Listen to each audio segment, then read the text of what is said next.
E olha, gente, durante 4 anos, os 150 mil pontos funcionaram como uma meta para a Bolsa Brasileira. Com essa marca agora já superada, o mercado está mirando dessa vez nos 200 mil pontos. Inclusive, o Morgan Stanley projetou o Ibovespa alcançando esse número até o fim de 2026. E é sobre isso que a gente vai conversar agora com o estrategista macro da Empíricos, o Matheus Spies, ele que já está aqui comigo. Matheus, muito bom dia para você. Bem-vindo sempre aqui, querido, à nossa programação.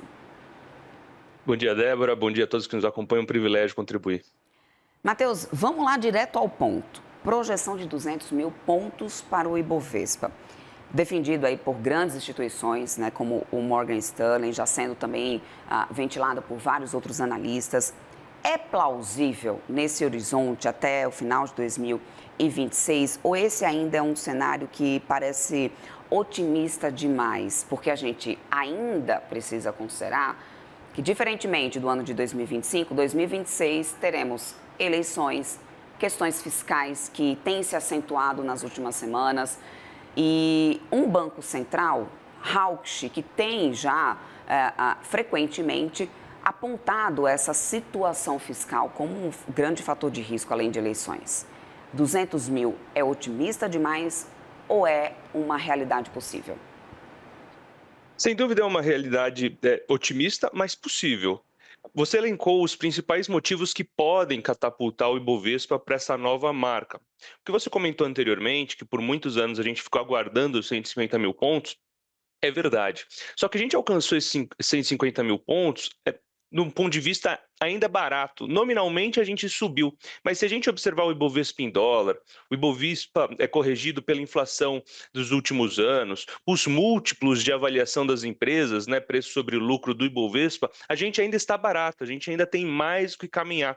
Mesmo do ponto de vista técnico, de posicionamento dos investidores, a gente vê que o posicionamento ainda está leve. A alocação em bolsa ainda roda os 8%, 8,5% do total investido nos fundos, né, os ativos sob gestão. A média histórica seria em torno de 12%. Então, se você for de 8 para 12, também tem muita alocação para vir. Então, a gente tem para onde caminhar. Quais seriam os gatilhos para isso? Porque a gente está falando agora dos 150 mil pontos, 158 mil que a gente fechou agora, para 200 mil, a gente está falando de mais de 25% de alta. É possível? Sim, a gente está subindo esse ano mais de 30% em reais, né? Em dólar a gente está subindo ainda mais. Então é possível a gente repetir uma boa performance no ano que vem?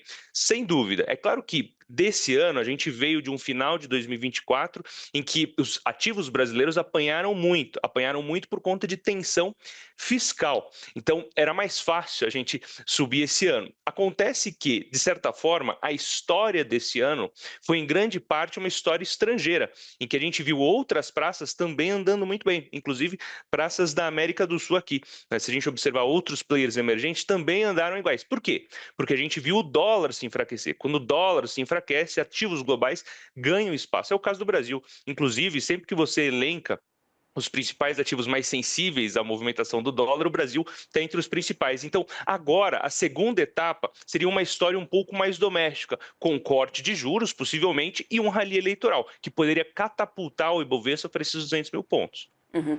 Agora, Matheus, seria uma valorização de cerca de 25%, né? O que é bastante. Lembrando que a gente tinha essa marca de 150 mil pontos, era uma marca psicológica já, né? E a gente levou uns 4 anos para que isso realmente fosse agora superado. Porém, na prática, quando a gente fala de marcas psicológicas, né, tínhamos até então 150 mil pontos, agora 200 mil pontos, na prática, o que o investidor precisa, Matheus, observar para saber se a gente está diante de uma tendência realmente estrutural ou se é apenas um ciclo curto de euforia? Perfeito. Eu vou elencar 4 itens para a gente ter na cabeça e observar ao longo dos próximos meses. 3 deles domésticos, um deles internacional. Começando com o internacional, a gente ainda tem um ambiente de corte de juros nas economias desenvolvidas, em especial nos Estados Unidos, com ausência de recessão. Se isso se mantiver, com empresas ainda entregando bons resultados, do ponto de vista internacional, o clima não é impeditivo para que a gente continue vendo alta em outras praças, como a gente viu nesse ano. Até mesmo porque um juro mais baixo nos Estados Unidos enfraquece adicionalmente o dólar, que por sua vez fortalece ativos globais, como eu mencionei anteriormente. Então, isso tem que ser observado e acompanhado ao longo dos próximos meses.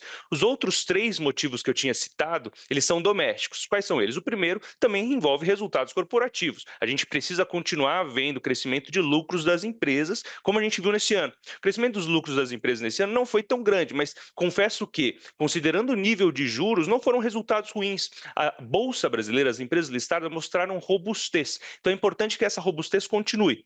E daí a gente entra nos últimos 2 pontos que a gente precisa acompanhar. O primeiro deles está diretamente relacionado com o resultado das empresas, que é o corte de juros. Por mais que a postura do nosso Banco Central tenha sido bem dura ao longo dos últimos meses, dura em grande parte para recuperar a credibilidade que o Galípolo, quando ele entrou, o mercado questionava muito ele, então ele precisava criar esse ambiente de maior credibilidade, então para isso ele teve que agir de maneira mais dura do que o necessário, e segundo, porque não tem uma âncora fiscal.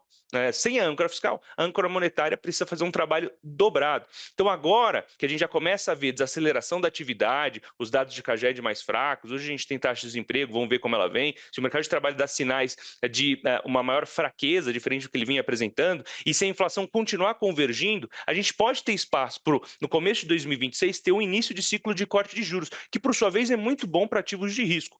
Numa ambientação em que você tira também pressão do serviço da dívida, então os lucros das empresas têm mais espaço para crescer, então se relaciona com aquele segundo ponto que eu havia elencado, que são resultados ainda fortes. Então a gente tem queda dos juros lá fora sem recessão, resultados corporativos, queda dos juros no Brasil e, por último, mas não menos importante, também relacionado com a questão dos juros, é o rally eleitoral. O que eu quero dizer com isso? O mercado vislumbra a possibilidade de uma mudança de política econômica. Por quê? Porque é inevitável, essa é a grande verdade. 2027 terá que ser um ano de ajuste, porque acabou o dinheiro.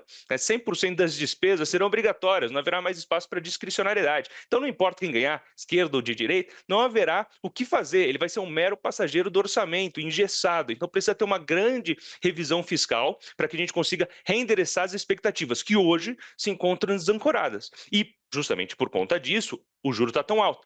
Note que esse ano a gente teve alta da Bolsa, alta do real, mas o juro real continua elevadíssimo. Isso mostra que, primeiro, a gente teve um desempenho que derivou principalmente de um vetor internacional, e segundo, a gente tem muito que ganhar nos ativos brasileiros caso esse juro real feche. E para ele fechar, você precisa realinhar as expectativas. Para isso, o mercado precisa entender que um plano reformista para 2027 é viável e competitivo nas eleições de 2026. Uhum. Agora, a gente tem também diversos argumentos, né, de que para o Ibovespa chegar realmente nesse patamar de 200 mil pontos, setores pesados, né, do índice teriam que performar muito acima da média, né, por exemplo, como bancos, commodities, petróleo, enfim. Quais desses segmentos realmente têm espaço para essas altas expressivas ainda, né? Tem espaço, tem fundamentos para isso, Matheus? A bolsa como um todo está bem barata, mas essa pergunta que você me fez é central porque a gente precisa observar quem serão os mais sensíveis a esse movimento. Quem serão os mais sensíveis? A movimentação da curva de juros. E a gente cai nas cíclicas domésticas. O que está relacionado com varejo e serviço aqui dentro do Brasil? Essas empresas elas vão ser catapultadas para um novo patamar e que não vai parecer fazer muito sentido, francamente, se a gente puder acompanhar. Porque o que aconteceu? Ao longo dos últimos anos, como você muito bem comentou, a Bolsa passou por um momento de muito estresse. Ela teve muita volatilidade e a indústria sofreu muito. De 16 a 19, a gente teve um espaço de rally de Bolsa brasileira, com aprofundamento do mercado financeiro, democratização do acesso a produtos e assim por diante. Depois a gente teve uma pequena pernadinha de alta do final de 2020 para até metade de 2021. E da metade de 2021 para cá, a gente só viu a Bolsa sangrando, né? A indústria sofrendo bastante. A gente teve algum outro episódio de alta, como por exemplo 2023, mas a gente viu em grande parte do tempo a Bolsa sofrendo. Por isso que, mesmo ela tendo alcançado máximas nominais, ela ainda está muito barata. Só que nesse mesmo processo, os nomes listados foram sendo enxugados, por exemplo. O que eu quero dizer? Como o Kellet, né, ele costuma, da Alpha Key costuma falar, vai faltar nome bom listado na Bolsa. Né? Então, o que vai acontecer? Vai ter uma inundação de recursos, né, em poucos nomes. E principalmente o recurso estrangeiro, né, primeiro ele vem no nome que tem mais liquidez e depois ele espraia para outros nomes listados. Então você vem com o nome que é blue chip, né, uma grande empresa com grande valor de mercado, depois ele espraia, né, para outros nomes. E daí você tem as small caps andando bastante também, as empresas de pequena capitalização de mercado. muitas delas, inclusive, ligadas a essas cíclicas domésticas, ou seja, que estão relacionadas com esse ciclo de juros também no Brasil. Então, você tem espaço para multiplicações que parecem hoje pouco razoáveis. Então, pode não parecer fazer muito sentido, mas como vai faltar nome, né, bom listado na bolsa, como vai ter essa inundação de recursos com a queda dos juros, são travas psicológicas. Os juros também. Né, quando os juros começar a cair, ele vai ter duas etapas de corte de juros. Imagine dessa forma. A primeira delas, reflexo dessa desaceleração da atividade, convergência dos juros e queda dos juros lá fora. Isso deve levar a Selic para algo como 12% e 11%. Para ela ir para um dígito, novamente, a gente vai precisar do esforço fiscal. E daí, nessa ida para um dígito de Selic, a gente vai ver o recurso que foi tudo para renda fixa nos últimos anos, voltando para a Bolsa. E ele volta um pouco desorganizado. Então, ele vai numa grande força, num grande ímpeto. E isso vai catapultar, novamente, esses setores mais sensíveis para esses novos patamares. Perfeito, Matheus. Eu quero muito agradecer teu tempo aqui conosco. Conversamos com o estrategista macro da Empíricos, o Matheus Spies. Sempre bem-vindo por aqui. Uma ótima sexta-feira para você. Bom final de semana. Até uma próxima. Agradeço o convite. Uma ótima sexta-feira a todos.